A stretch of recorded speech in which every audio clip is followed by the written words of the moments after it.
रात के समय आपने चमकते हुए तारों को ज़रूर देखा होगा। सूर्य, चंद्रमा तथा वे सभी वस्तुएं जो रात में हमें आकाश में चमकती हुई दिखाई देती हैं, उन्हें खगोलीय पिंड कहा जाता है। खगोलीय पिंड दो प्रकार के होते हैं। एक वे जिनमें स्वयं का प्रकाश होता है, जैसे कि सूर्य, और दूसरे वे जिनमें स्वयं का प्रकाश नहीं होता है और वो दूसरों के प्रकाश से जगमगाते हैं, जैसे कि चंद्रमा। इस प्रकार वे खगोलीय पिंड जिनमें अपनी ऊष्मा एवं प्रकाश होते हैं, उन्हें हम तारा कहते हैं। सूर्य भी एक तारा है। आकाश में एक ओर से दूसरे ओर तक फैली एक श्वेत पट्टी दिखाई देती है, जिसमें करोड़ों तारे, बादल, गैस की प्रणाली होती है, जिसे आकाशगंगा कहा जाता है। हमारी आकाशगंगा मिल्की वे है। मिल्की वे के सबसे समीप की आकाशगंगा का नाम एंड्रोमेडा है। हमारी आकाशगंगा सर्पिल आकार की है। रात्रि के समय हमें तारों का एक समूह अंतरिक्ष में दिखाई देता है। इसे नक्षत्र मंडल या तारा मंडल कहते हैं। आर्सा मेजर एक नक्षत्र मंडल है।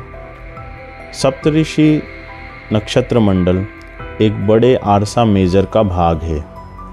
अंग्रेजी का प्लेनेट शब्द ग्रीक भाषा के प्लेनेटाई शब्द से बना है, जिसका अर्थ परिभ्रमण होता है, अर्थात चारों ओर घूमने वाला। वे खगोलीय पिंड जिनमें अपना ऊष्मा एवं प्रकाश नहीं होते हैं, वे तारों के प्रकाश से प्रकाशित होते हैं, इन्हें ग्रह कहते हैं।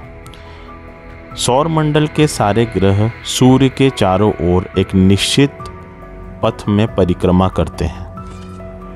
हमारे सौरमंडल में सूर्य सहित 9 ग्रह, उपग्रह, खगोलीय पिंड, क्षुद्र ग्रह, उल्का पिंड आदि सम्मिलित हैं। सूर्य के बाद क्रमशः बुध, शुक्र, पृथ्वी, मंगल, बृहस्पति, शनि, अरुण, वरुण ग्रह आते हैं। पृथ्वी सौरमंडल का 5वां सबसे बड़ा ग्रह है।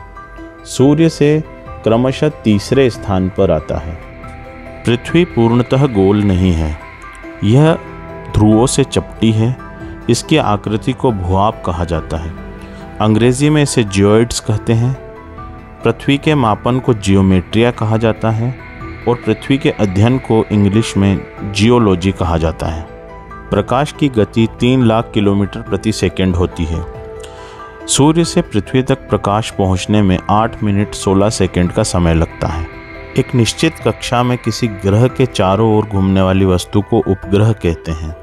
यह प्राकृतिक या कृत्रिम हो सकता है। चंद्रमा पृथ्वी का उपग्रह है, जिसका व्यास पृथ्वी के व्यास का 1/4 है।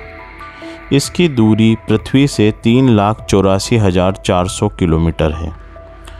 चंद्रमा पृथ्वी का एक चक्कर 27 दिन में लगाता है और इतने ही दिन में अपने अक्ष पर एक चक्कर घूमता है। अतः पृथ्वी से हमें चंद्रमा का केवल एक ही भाग दिखाई देता है।